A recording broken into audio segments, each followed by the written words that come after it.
and she knows how lonely it gets out on this road,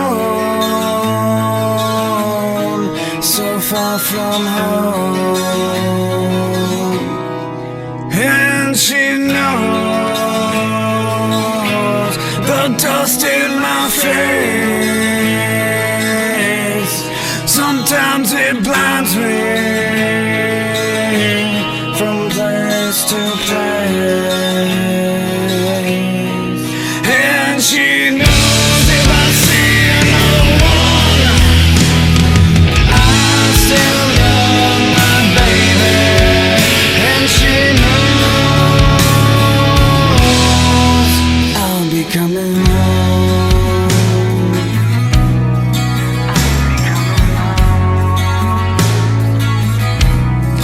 And she knows how much I miss her, the smell of her perfume all over her letter. And she knows as the days go by. Hey, so here's how it started. It was around Christmas last year.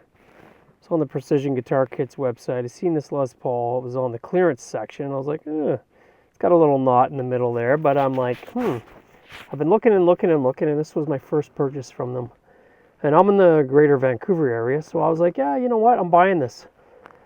So the first thing I did, I had to glue the neck in, and first time doing it. So the trick I learned, you like tape off the whole area, basically set it in, see where the glue could possibly leak out, tape it all off so no glue, because you don't want to be scraping the glue off the wood because it's going to be a nightmare. So that's kind of what the picture there shows how I taped it. But anyway, so you got to let the glue sit for, I waited a couple days. So here's why it was discounted. It's got a little knot there. I call it elephant eye because it's kind of like, looks like an elephant eye to me. Anyways, so here it is just laying in the custom shop case, or reissue case, lift-in case. And here it is next to my, this is a replica built, a 59 replica by a guy in Georgia. But the initials SH, we'll just leave it at that. Anyways, so the flame on this is okay. It looks like it's going to be nice. And the headstock's not exactly Gibson correct, but I kind of corrected that later with my little scroll saw. But yeah, so after checking it in the certain angles, you can see the flame popping. But as soon as I put the clear coat on, I was like, oh my god, this top is going to be nice. Look at that. So that's just with the first sealer coat. And I'm using Mohawk lacquer in the can. That's all I'm pretty much using. And I have a spray, like I don't have a professional sprayer. I just have an airbrush. So anyways, I'll explain as it goes along. But anyways, here I am in the shop. The top is just absolutely beautiful. And I don't know, this guitar, I think somebody must have ordered it with Eastern Maple, because that's an Eastern Maple top to me. Like that flame is not West Coast. West Coast flame is very straight, and this is more of a ribbon kind of pattern to it. So I'm assuming somebody ordered this with special East Coast flame. Anyway, so that's my grain filler. So you take the grain filler, and I learned this from the guy from Georgia who makes replicas, my buddy, and I'll just say again, SH, because I don't want to get him in trouble. He makes 59 replicas anyways. So he said, mix that grain filler with some red dye and some tobacco dye, and just keep playing with the, your mix until you get it the way you want. The way I wanted it to look was vintage. I don't want it to look like on the newer Gibson. They're too red. There's way too much red in there. And I wanted a vintage kind of look that's been in the sun and faded. So I did use an aniline dye red. And then I used the Stuart McDonald tobacco, because that's all I really had. But anyways, so here it is with the grain filler. And there it is next to the other replica from Georgia. So that doesn't have a clear coat on it yet. So it doesn't look the same color. But once I applied a clear coat it kind of got darker, and then I used a little bit of vintage amber in the clear, which gave it a nice, pretty much matched that correctly. But yeah, so at this stage, there's a lot of just waiting. Got to let it cure, and I think I did 3 coats of grain filler. So you scrape it on against the grain, and then you know, sand it off, and then here I am after I applied a little bit of clear, so it's getting closer to the color of his. This was after, I can't remember, but I'm just somewhere in the process.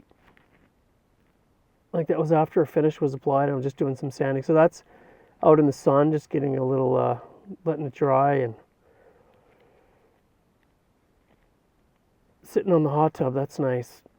But it looks more red than it does now. It's faded a bit, but like I said, the red is...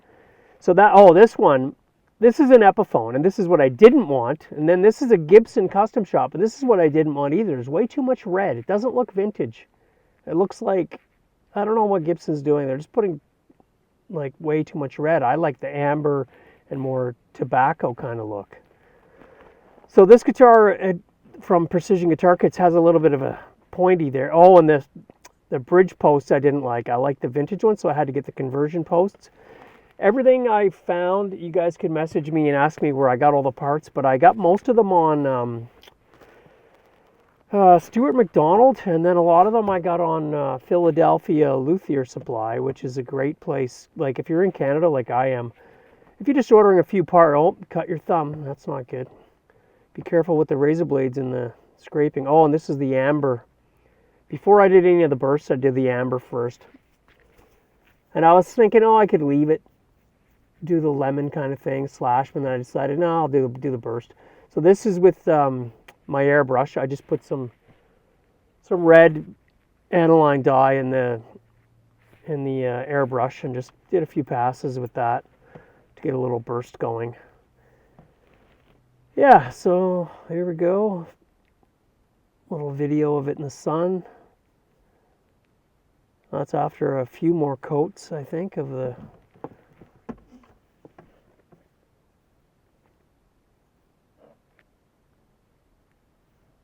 At this stage, actually, I was thinking I might leave it, but then I went nuts with the vintage amber. Here we go, and it's almost way too much, but it did fade over time.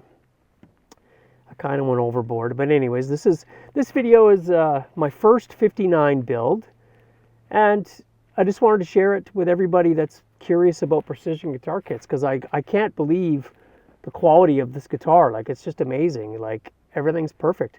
The only thing it's not 59 correct on mine was the bridge post. I would have ordered the ABR1 style, and the neck angle is not the right vintage Gibson angle, but I mean, you know, this is nitpicking. Like, I think they do it the way they do it so they don't want a bunch of returns and people saying, oh, the headstock broke off like the Gibsons do. But yeah, that's next to my replica.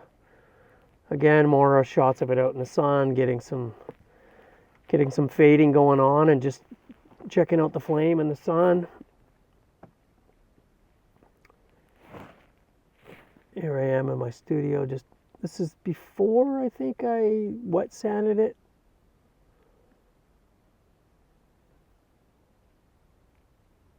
There was audio on this, and I was explaining what I was going to do, but...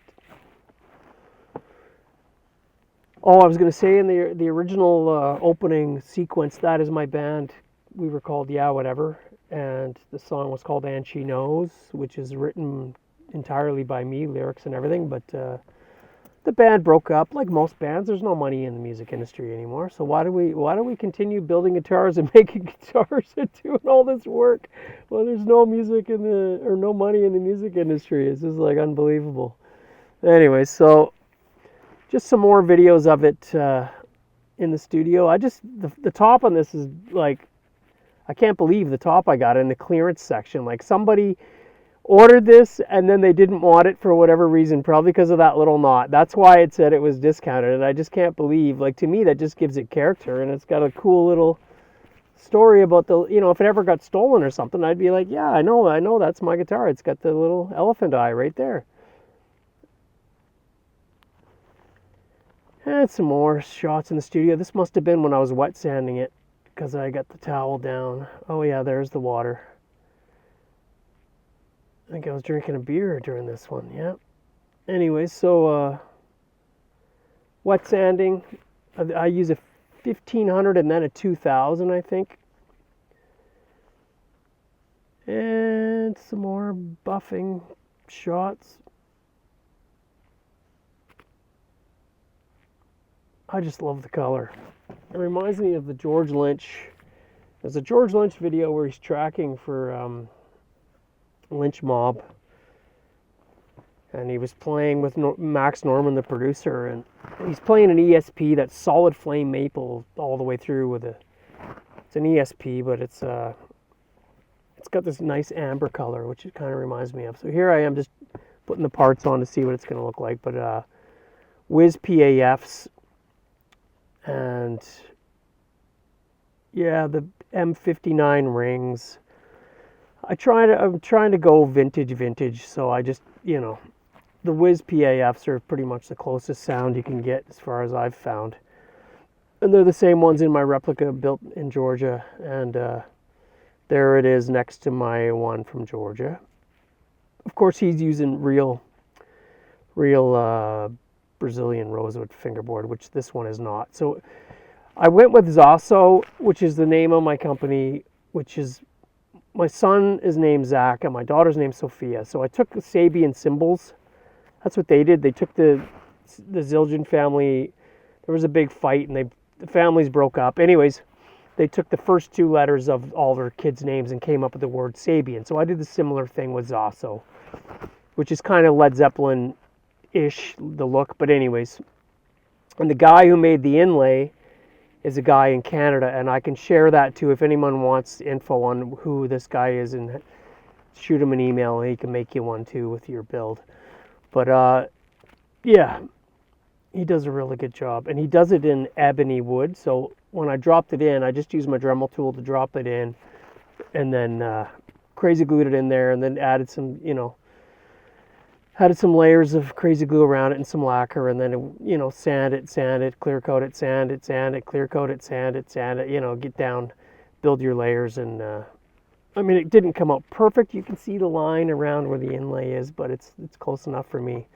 So here's another one out in the sunlight, just admiring it in the sun, because it's just beautiful. Like, I just can't believe that beautiful amber, and the flame is just unbelievable. Like, wow. And then the binding on the body, I oversprayed that because it was white, so I oversprayed it with some vintage amber clear coats, and it's just Mohawk makes one. They make an amber in the can. It's a clear coat with some amber color in it.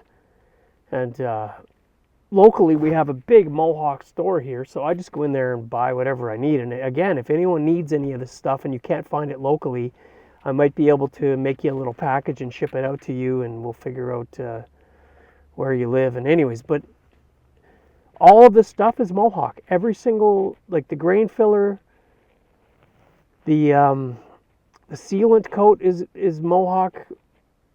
It's Mohawk clears and Mohawk with the vintage amber, and then the dyes, everything was Mohawk.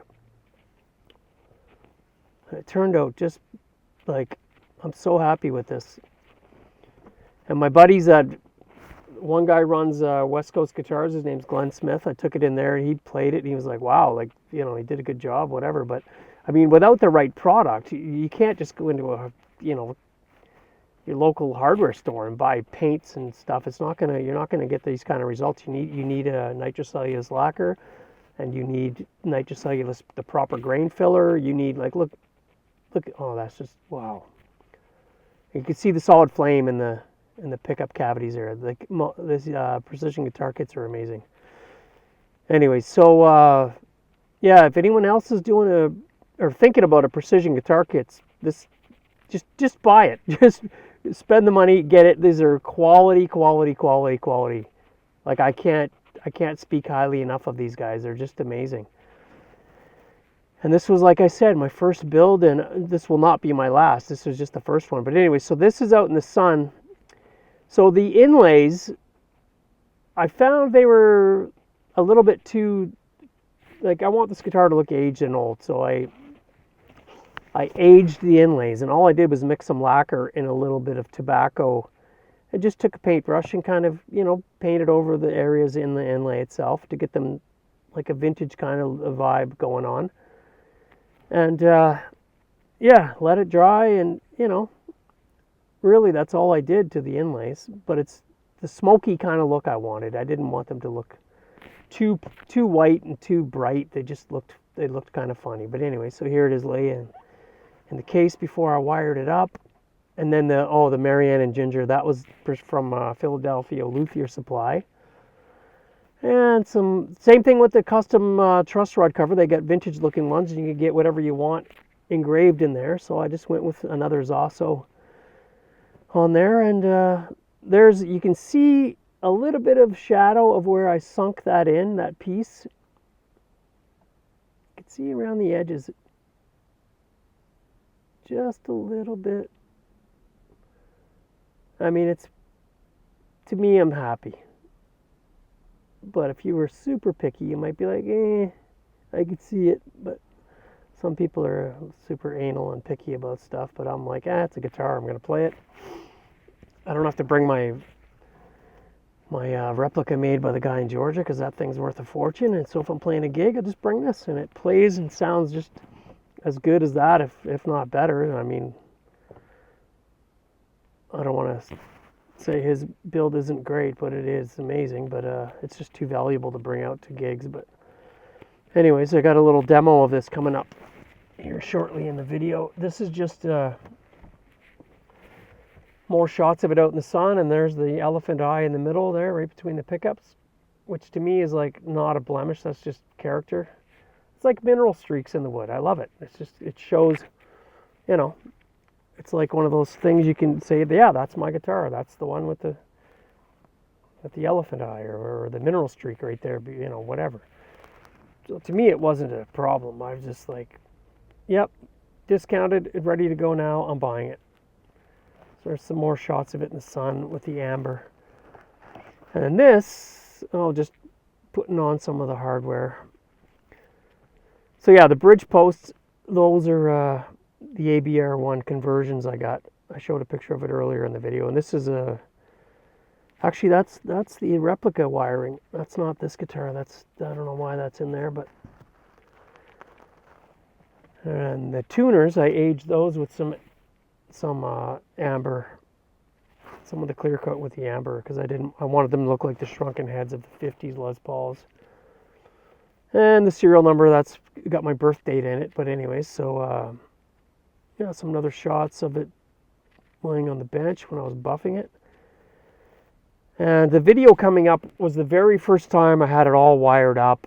I just wanted to hear how good it sounded. So the video is not perfect. It's just me messing around, but it's coming up here in a second. Some more shots of it in the sun. And let's see here. Some more. So that pickup, I think in the beginning it was Jeff Beck, Seymour Duncan in the bridge position, and now it's got a DiMarzio Super Distortion in the bridge position currently, but I don't think I have any videos of that. But the Wizz PAF is in the neck position. So here's the video.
Demo, hopefully you guys liked it, but here it is acoustically.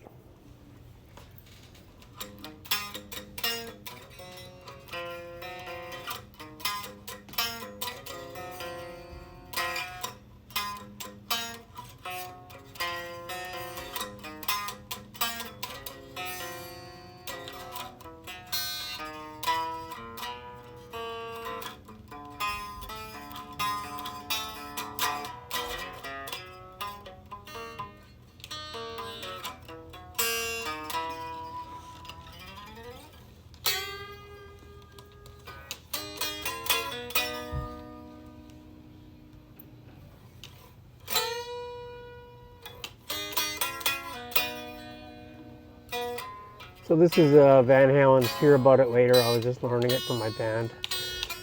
We're called Dirty Little Bastard. We got 3 albums out on Spotify, but we do a bunch of covers. But anyways, this is acoustically just to hear what it sounds like acoustically. But I wanted to mention the fretwork on this guitar. I didn't have to do anything.